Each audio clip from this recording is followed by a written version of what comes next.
ugu horeen waxaa sharaf ii ah in caawa lagu casuumo anfur wadareedkan quruxda badan leh ee soo ay ugu casuumeen ardayda iyo macallimiinta Himad Academy ama Himad School sad u jeedin backgroundkan ana waa ogtihiin nin wax barta maadaama magacayga oo yahay waxna ma baranin laakiin xishmadda la xishmeeyay maadaama la dhahay magacaada wasiirka balaas niban wax bartay aad tahay qeyba ka tahay anfurkan horta respect waxaan leeyahay halahaas aad igu filan sharafeena ay tahay sida quruxda badan ee la casuumay maadaama youtuberna aan ahay waxyaalo badan oo waxaa jiro aniga aan dhib ku qabo sida video editka iyo waxyaalo kale oo badan oo hadda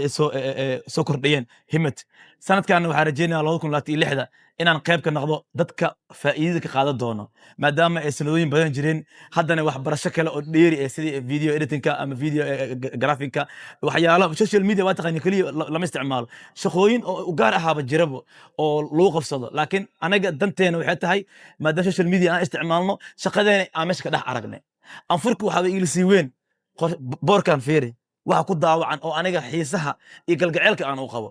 Himad caawa la anfura mahayne oo maskaxdeeda anfurka ma joogo laakiin meeshaan ay ku jirtaa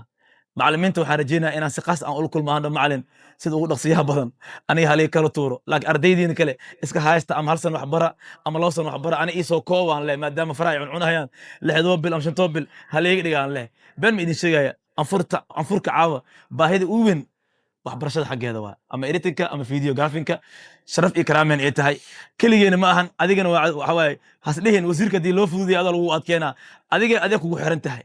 sidaad u imaado waa lagu macaamiltama insha Allah balanteena waa Himad School ama Himad Academy